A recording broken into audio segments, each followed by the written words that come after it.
আসসালামু আলাইকুম। সংবাদে আপনাদের সবাইকে স্বাগত জানাচ্ছি। আমি ফিরোজ তোহা। শুরুতেই আরবে কেবলস সংবাদ শিরোনাম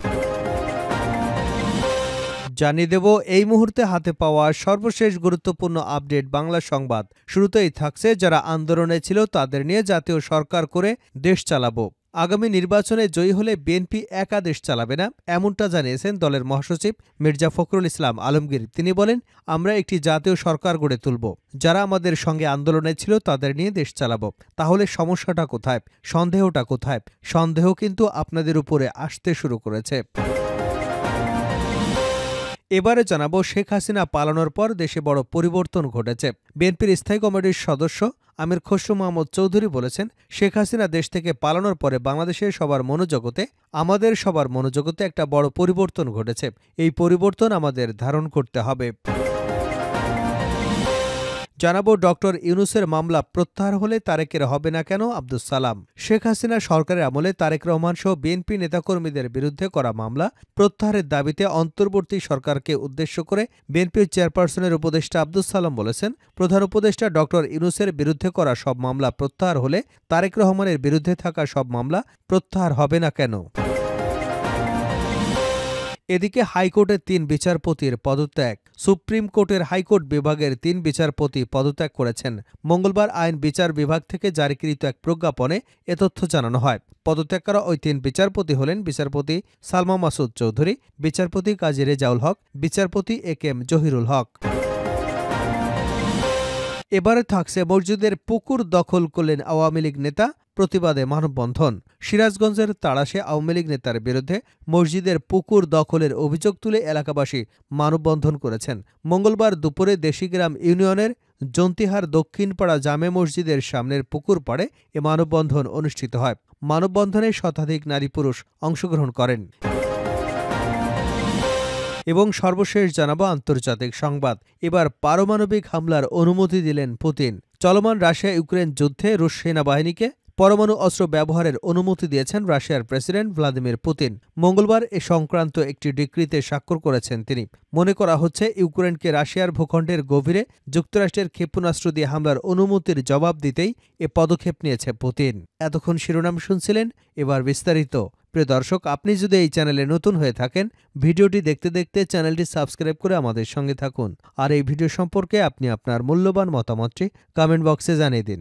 আর হ্যাঁ প্রিয় দর্শক, জানিয়ে দিন ভিডিওটি কোথা থেকে দেখছেন। যারা আন্দোলনে ছিল তাদের নিয়ে জাতীয় সরকার করে দেশ চালাবো ফখরুল। আগামী নির্বাচনে জয়ী হলে বিএনপি একা দেশ চালাবে না, এমনটা জানিয়ে দলটির মহাসচিব মির্জা ফখরুল ইসলাম আলমগীর বলেছেন, আমরা একটি জাতীয় সরকার গড়ে তুলব, যারা আমাদের সঙ্গে আন্দোলনে ছিল তাদের নিয়ে দেশ চালাবো। তাহলে সমস্যাটা কোথায়, সন্দেহটা কোথায়? সন্দেহ কিন্তু আপনাদের উপরে আসতে শুরু করেছে। রাজধানীর জাতীয় প্রেস ক্লাবে আব্দুস সালাম হলে মঙ্গলবার ৭ই নভেম্বর জাতীয় বিপ্লব ও সংহতি দিবস উপলক্ষে বাংলাদেশ সম্মিলিত পেশাজীবী পরিষদ আয়োজিত আলোচনা সভায় তিনি একথা বলেন। পুলিশ প্রশাসন নির্বাচন কমিশন ব্যবস্থা সংস্কার করে অন্তর্বর্তী সরকারকে দ্রুত নির্বাচন দেওয়ার আহ্বান জানিয়ে বিএনপির মহাসচিব বলেন, সন্দেহ কিন্তু আপনাদের উপরে আসতে শুরু করেছে। আমরা চাই সরকার সাফল্য অর্জন করুক। তাদের সাফল্য মানে আমাদের সাফল্য। তারা ব্যর্থ হলে আমরা ব্যর্থ হব। আমরা চাই না শেখ হাসিনা আবার ফিরে আসুক। আমরা চাই না আওয়ামী লীগের দুঃশাসন আবার ফিরে আসুক। শিক্ষা কাঠামোর সমালোচনা করে ফখরুল ইসলাম বলেন, ৫৩ বছরে আমরা কি সাফল্য অর্জন করেছি শিক্ষা খাতে। বিশেষ করে ১,০০০ ইউনিভার্সিটির মধ্যে আমাদের একটি ইউনিভার্সিটি সিরিয়ালে আসে না, কারণ আমরা ঐক্যবদ্ধ জাতি না। দেশের সবচেয়ে বড় ক্ষতি করেছে শেখ হাসিনা। দেশের সব অর্জন ১৫ বছরে শেষ করে দিয়েছেন তিনি। মির্জা ফখরুল ইসলাম আরও বলেন, দেশে গার্মেন্টস শিল্প, রেমিটেন্স, উচ্চ ফলনশীল ধানের সূচনা হয়েছিল শহীদ রাষ্ট্রপতি জিয়াউর রহমানের মাধ্যমে। নারীর ক্ষমতায়নে কাজ করেছিলেন তিনি। কিভাবে আমরা তার অবদান ভুলি? তিনি বিশ্বাস করতেন গণতন্ত্র একমাত্র রাস্তা। দেশকে ধ্বংসকারীরা তাকে হত্যা করল। ইস্পাত কঠিন সময় ঐক্যের জায়গায় এক থাকতে হবে বলে আহ্বান জানান মির্জা ফখরুল। শেখ হাসিনা পালানোর পর দেশে বড় পরিবর্তন ঘটেছে। বিএনপির স্থায়ী কমিটির সদস্য আমির খসরু মাহমুদ চৌধুরী বলেছেন, শেখ হাসিনা দেশ থেকে পালানোর পরে বাংলাদেশের সবার মনোজগতে, আমাদের সবার মনোজগতে একটা বড় পরিবর্তন ঘটেছে।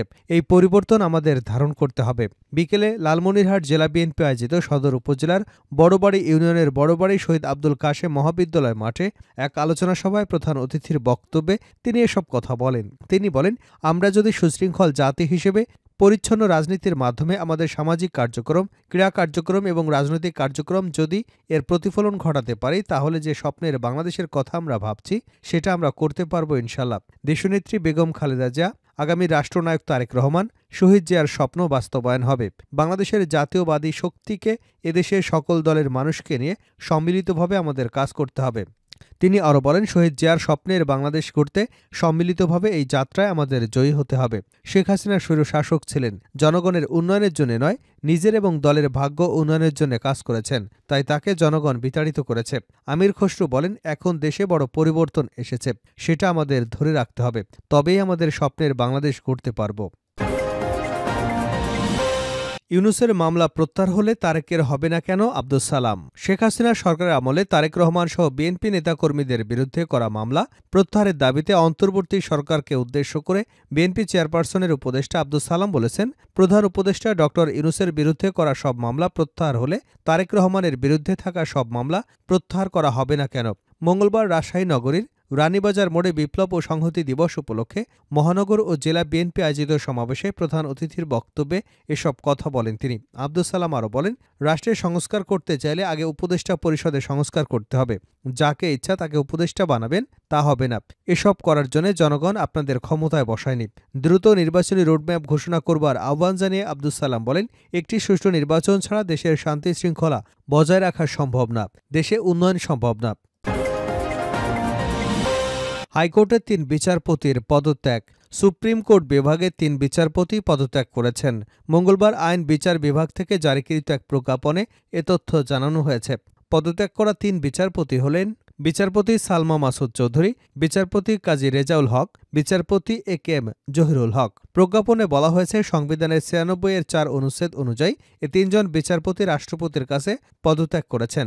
রাষ্ট্রপতি তাদের পদত্যাগপত্র গ্রহণ করেছেন বলেও প্রজ্ঞাপনে উল্লেখ করা হয়েছে। সিরাজগঞ্জের তাড়াশে আওয়ামী লীগ নেতার বিরুদ্ধে মসজিদের পুকুর দখলের অভিযোগ তুলেছে এলাকাবাসী, আর তারা মানববন্ধন করেছে। মঙ্গলবার দুপুরে দেশিগ্রাম ইউনিয়নের জন্তিহার দক্ষিণপাড়া জামে মসজিদের সামনের পুকুর পাড়ে এ মানববন্ধন অনুষ্ঠিত হয়। মানববন্ধনে শতাধিক নারী পুরুষ অংশ নেন। অভিযোগকারীরা জানায়, প্রায় ৪০ বছর ধরে এই পুকুরটি মসজিদ এবং কবরস্থানের উন্নয়নের কাজে ব্যবহৃত হয়ে আসছে। কিন্তু সম্প্রতি দেশিগ্রাম ইউনিয়নের আওয়ামী লীগের সাধারণ সম্পাদক নজরুল ইসলামের চাচাতো ভাই এবং ওয়ার্ড বিএনপির সাধারণ সম্পাদক মোহাম্মদ আব্দুল হান্নানের সহযোগিতায় ৭ নম্বর ওয়ার্ড আওয়ামী লীগের সাধারণ সম্পাদক জুলফিকার আলী ভুট্টোর নেতৃত্বে কয়েকজন ব্যক্তি পুকুরটি দখলে নেন। মসজিদের ইমাম হাফেজ আব্দুর রাজ্জাক, সাবেক ইউপি সদস্য আব্দুল আজিজ, শামীম হোসেন সহ কয়েকজন স্থানীয় বাসিন্দা জানান, জন্তিহার গ্রামে ৩টি খাস পুকুরের মধ্যে ২টি পুকুর উত্তরপাড়া মসজিদ এবং একটি পুকুর দক্ষিণপাড়া মসজিদের উন্নয়ন কাজে ব্যবহৃত হয়ে আসছে। আগে পুকুরটি প্রতিবছর উপজেলা ভূমি অফিসের কাছ থেকে লিজ নিয়ে মসজিদ কর্তৃপক্ষ ব্যবহার করত। তবে সম্প্রতি জুলফিকার আলী ভুট্টোর নেতৃত্বে একটি পুকুর দখল করে নেয়। এলাকাবাসী বাধা দিতে গেলে তাদের হুমকি এবং মিথ্যা মামলার মাধ্যমে হয়রানি করা হয়। মানববন্ধনে অংশ নেওয়া স্থানীয় বাসিন্দারা দাবি করেন, প্রশাসন দ্রুত হস্তক্ষেপ করে পুকুরটি মসজিদের দখলে ফিরিয়ে দিক এবং নিরীহ গ্রামবাসীর হয়রানি বন্ধ করুক। শেষ করছে আন্তর্জাতিক সংবাদ দিয়ে। এবার পারমাণবিক হামলার অনুমতি দিলেন পুতিন। চলমান রাশিয়া ইউক্রেন যুদ্ধে রুশ বাহিনীকে পরমাণু অস্ত্র ব্যবহারের অনুমতি দিয়েছে রাশিয়ার প্রেসিডেন্ট ভ্লাদিমির পুতিন। মঙ্গলবার এ সংক্রান্ত একটি ডিক্রিতে স্বাক্ষর করেছেন তিনি। মনে করা হচ্ছে, ইউক্রেনকে রাশিয়ার ভূখণ্ডের গভীরে যুক্তরাষ্ট্রের ক্ষেপণাস্ত্র দিয়ে হামলার অনুমতির জবাব দিতেই এ পদক্ষেপ নিয়েছেন পুতিন। যুক্তরাষ্ট্রের প্রতি ইঙ্গিত করে ডিক্রিতে বলা হয়েছে, পারমাণবিক শক্তিধর কোনো দেশের সমর্থন নিয়ে রাশিয়ায় ক্ষেপণাস্ত্র হামলা চালানো হলে পাল্টা জবাবে পারমাণবিক অস্ত্র ব্যবহার করতে পারবে মস্কো। মঙ্গলবার যুদ্ধের ১০০০তম দিবস পার করেছে রাশিয়া ইউক্রেন। আজকের দিনেই পুতিন তার দেশের পরমাণু নীতি হালনাগাদ করে এই ডিক্রিতে স্বাক্ষর করেছেন বলে সাংবাদিকদের জানিয়েছেন পুতিনের মুখপাত্র এবং রুশ প্রেসিডেন্টের কার্যালয় Kremlin press secretary Dmytro Peskov. নতুন এই ডিক্রিতে বলা হয়েছে, যেসব দেশের পরমাণু অস্ত্র নেই তাদের যদি তৃতীয় কোনো দেশ বা পক্ষ এ ধরনের বিধ্বংসী অস্ত্র প্রদান করে, সেক্ষেত্রে সেসব দেশের বিরুদ্ধে পরমাণু অস্ত্র ব্যবহার করতে পারবে রাশিয়া। মঙ্গলবার মস্কোতে ক্রেমলিন কার্যালয়ে আয়োজিত এক ব্রিফিংয়ে পেসকভ বলেন, পরমাণু অস্ত্র নেই এমন কোনো আগ্রাসী দেশের সঙ্গে পরমাণু সমৃদ্ধ কোনো দেশ যদি জোটবদ্ধ হয়, তাহলে তা আর কোনো একক নয় বরং যৌথ হামলায় পরিণত হয়। আর এমন পরিস্থিতিতে নিজেদের নীতি অক্ষুণ্ণ রেখে যে পদক্ষেপ নেওয়া উচিত আমরা সেটি নিয়েছি। পেসকোভ আরও বলেন, রাশিয়া সবসময় পরমাণু অস্ত্র ব্যবহার করবার বিপক্ষে। আমরা শুধু আমাদের নিরাপত্তা, সার্বভৌমত্ব এবং অখণ্ডতার জন্য এই সিদ্ধান্ত নিতে বাধ্য হয়েছি। এর আগে গত রোববার ইউক্রেনের প্রেসিডেন্ট ভলোদিমির জেলেনস্কিকে রাশিয়ার অভ্যন্তরে যুক্তরাষ্ট্রের দূরপাল্লার ক্ষেপণাস্ত্র দিয়ে হামলার জন্য অনুমতি দেয় যুক্তরাষ্ট্রের প্রেসিডেন্ট জো বাইডেন। এই অনুমতির দুদিনের মধ্যেই পরমাণু অস্ত্র ব্যবহার বিষয়ক ডিক্রিতে স্বাক্ষর করলেন ভ্লাদিমির পুতিন।